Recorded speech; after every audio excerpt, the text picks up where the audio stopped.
И сейчас я предоставляю слово госпоже Антонии Мари Демео.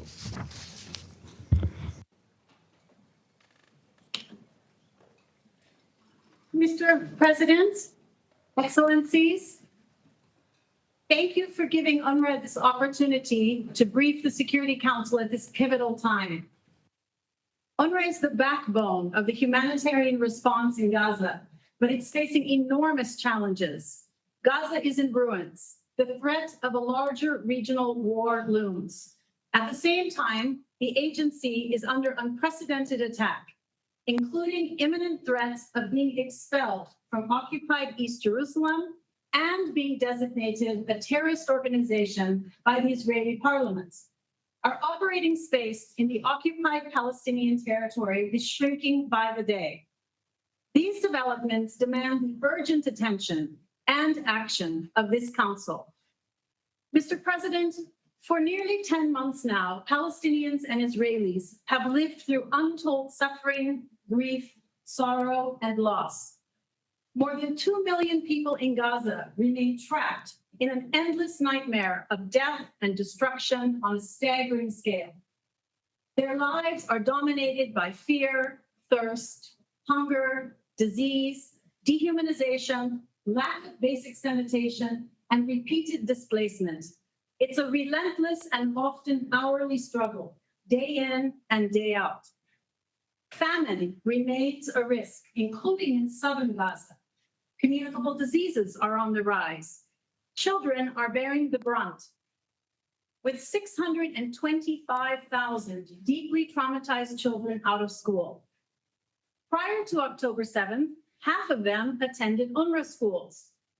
With this war coming so soon after the COVID-19 pandemic, we risk depriving an entire generation of girls and boys of formal education, sowing the seeds of hatred, resentment, and future conflict.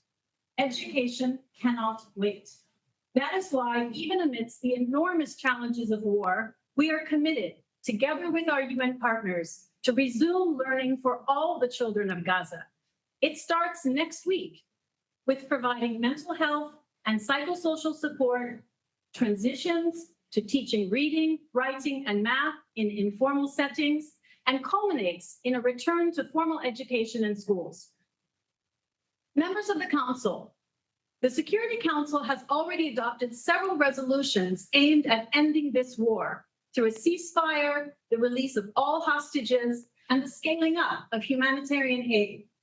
UNRWA has thousands of staff on the ground, spearheading the humanitarian operation in close cooperation with other UN agencies. We have welcomed the adoption of these resolutions in New York. But in Gaza, we have seen woefully little impact. Instead, the fight continues without reprieve, and the suffering continues to mount. As my colleague, Resident and Humanitarian Coordinator Muhammad Hadi will describe in greater detail, delivering humanitarian aid remains an impossible task amidst military operations, insecurity, lawlessness, damaged and destroyed infrastructure, fuel shortages, and access and telecommunications restrictions. In Gaza, the blatant disregard for international humanitarian law is now commonplace. Women, children, journalists, humanitarian workers, all continue to pay a tragically high price. UNRWA is no exception. 199 colleagues have now been killed, the vast majority of families. Nearly 2/3 of the agency's premises, some 190 buildings have been hit, some twice. Many of our schools are demolished and can no longer be used as schools. In the past 2 weeks alone, 8 UNRWA schools, all serving as shelters for displaced people, have been struck. Our headquarters offices in Gaza are destroyed beyond recognition. More than 560 displaced people, including many women and children, have been killed while sheltering under the UN flag. And just this week, 2 UN convoys heading north were shot at, despite coordination, deconfliction, and authorization from the Israeli army. Humanitarian workers must never be targets of war. They must be protected at all times and in all locations. But in Gaza, too often they have come under attack, been injured, and even killed. We have said it many times before, and I repeat it again. No place is safe in Gaza. No one is safe, including humanitarian aid workers. Members of the Council, concerted efforts to dismantle UNRWA continue unabated. As I speak today, many UN staff, as well as staff of NGOs, have been refused visas to enter Israel. The visa of the UNRWA Commissioner General expired more than a month ago and has not yet been renewed. And for UN staff who have been granted visas, most are only 2 or 3 months long, requiring repeated and lengthy bureaucratic processes.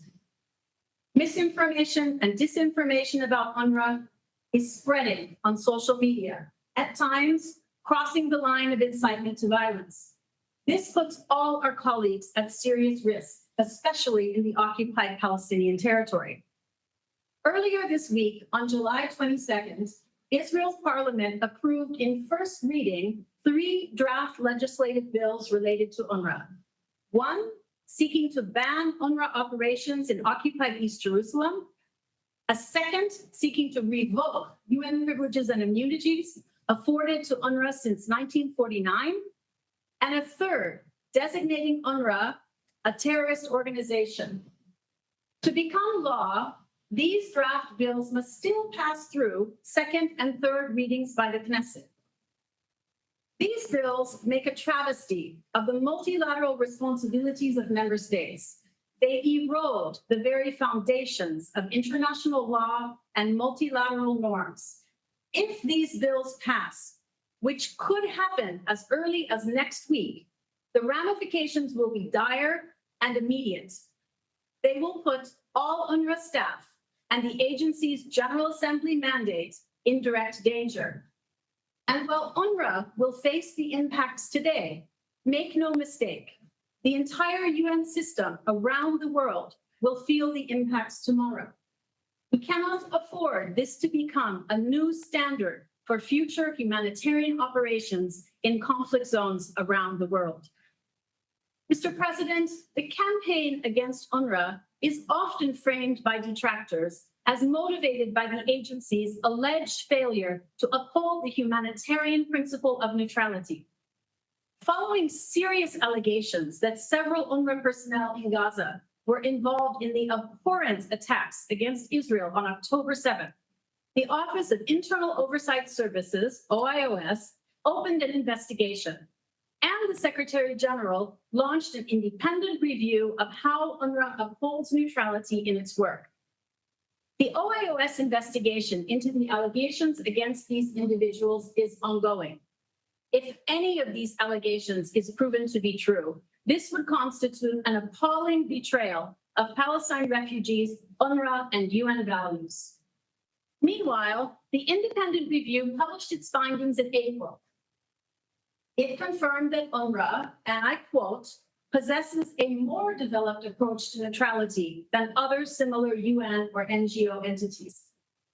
The review further emphasized that protecting neutrality is a shared responsibility between the United Nations and member states, especially member states where UN entities are based, including Israel. UNRWA is fully committed to implementing the review's recommendations together with member states in the spirit of shared responsibility.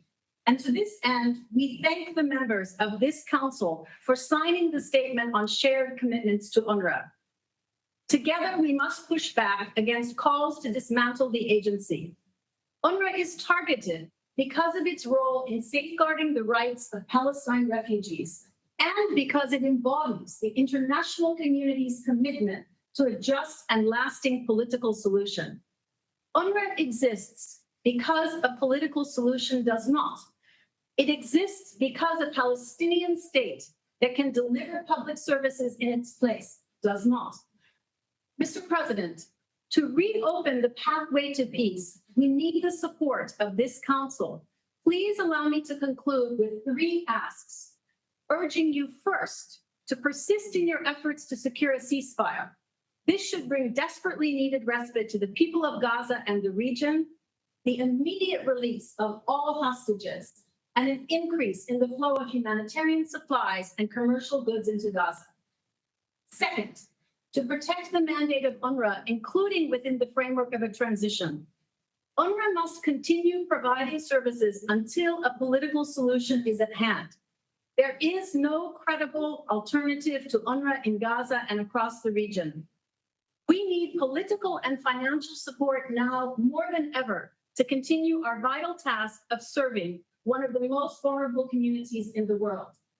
And we hope that this council will speak out in one voice against attacks, legislative or otherwise, on the agency.